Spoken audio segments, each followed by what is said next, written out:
Get ready for the buzz because tonight, we're diving deep into the flavors of North Carolina. Chef Jim Noble is bringing the taste of the coast to Charlotte with a brand new, incredibly exciting weekday oyster happy hour at Copain Brasserie. We're talking about those prized North Carolina oysters, celebrated for their complex and clean flavor, now shining center stage. Chef Noble is showcasing some of the state's absolute finest shellfish, highlighting the unique profiles from our very own diverse coastal waters. Some even say it's the Napa Valley of oysters. Get ready to savor the expertly sourced high tiders, grown right here in Nelson Bay, Atlantic, North Carolina, known for their perfectly balanced salinity and subtle buttery finish. You won't want to miss this incredible culinary spotlight. Stop using your finger for notes, sketches, and edits. This Jam Jake stylus pen gives your iPad a smoother, more precise writing feel with palm rejection so your hand can rest naturally on the screen. It charges fast, works for hours, and comes with replacement tips. Perfect for school, work, or creative projects. Check the link in the comments to grab it on Amazon. But it's not just about delicious food. We're also tackling critical issues impacting our communities. A concerning new report from the National Education Association reveals that North Carolina is dropping significantly in teacher pay rankings, with salaries projected to decline even further. The North Carolina Association of Educators is sounding the alarm, linking this slump directly to the state's delayed budget, leaving educators struggling to keep up with rising costs.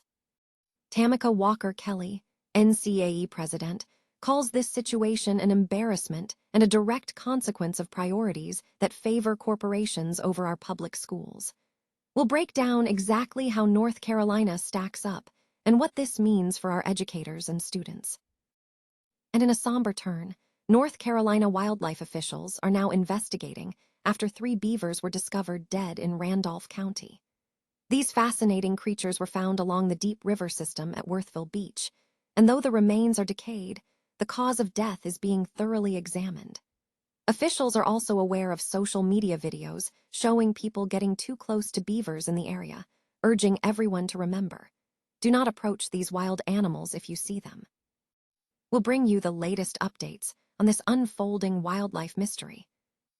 Finally, as thousands of educators prepare to march in Raleigh for a rally focused on putting kids over corporations, we're clarifying which school systems will be open and closed on May 1st. The North Carolina Association of Educators is organizing this significant event at Halifax Mall, and will have the essential list of school system schedules so you know exactly what to expect. Stay with us for all the details. You're watching us live, so don't go anywhere, and be sure to hit that subscribe button and ring the notification bell so you never miss an update. Charlotte is getting a taste of the coast with Copain Brasserie's new weekday oyster happy hour, celebrating the exceptional quality of North Carolina oysters. Chef Jim Noble is bringing the Napa Valley of oysters to the Queen City, highlighting shellfish prized for their clean, complex flavors.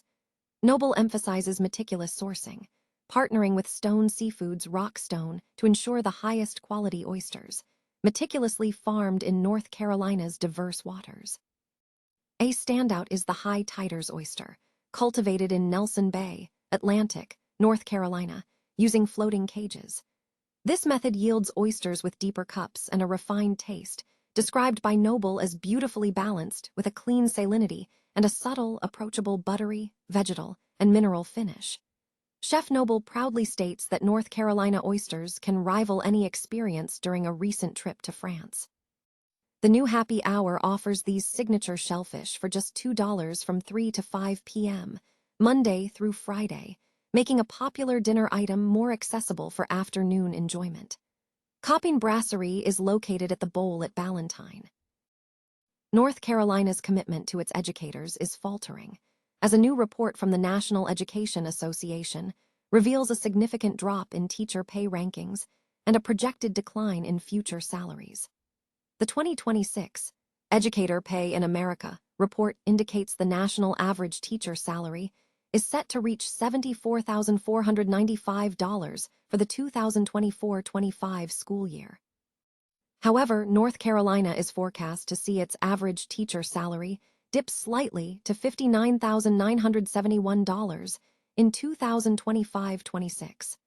This would place the Tar Heels state at a concerning 46th in the nation for teacher pay, a 3-spot tumble from the previous year. The North Carolina Association of Educators attributes this downward trend directly to the General Assembly's inaction on passing a state budget, hindering salaries' ability to match escalating living costs. The report also starkly illustrates the widening chasm between North Carolina and the rest of the country, with teachers in the state earning over $16,000 less than the national average. Neighboring states like Georgia, Virginia, South Carolina, and Tennessee are all reporting higher average teacher salaries, leaving North Carolina further behind. Beyond compensation, the state's educational funding also lands near the bottom, ranking 46th in per-student spending at approximately $13,680, a significant shortfall compared to the national average of nearly $19,000. NCAE President Tamika Walker Kelly slammed the rankings as an embarrassment and a predictable outcome of legislative priorities favoring corporations and wealthy donors over public education. She emphasized that tax cuts for the powerful have directly impacted public schools and their educators, undermining the principle of equal opportunity for all students. While education support staff have seen modest salary increases, their average pay remains below national benchmarks. The NEA report, a long-standing benchmark for comparing educator compensation and school funding across all 50 states, also highlights broader national shifts. Over the past decade, student enrollment has declined by roughly 3.6%, and average daily attendance has dropped by over 5%. Concurrently, instructional staff numbers have grown by more than 4%, with a slight increase in classroom teachers. Despite nominal salary increases exceeding 28% for teachers since 2016, inflation has eroded these gains, resulting in an estimated 4.6% decrease in real teacher pay over the last decade. While overall public school revenue is projected to hit $1.1 trillion in 2025-26, the inflation-adjusted growth paints a far more modest picture.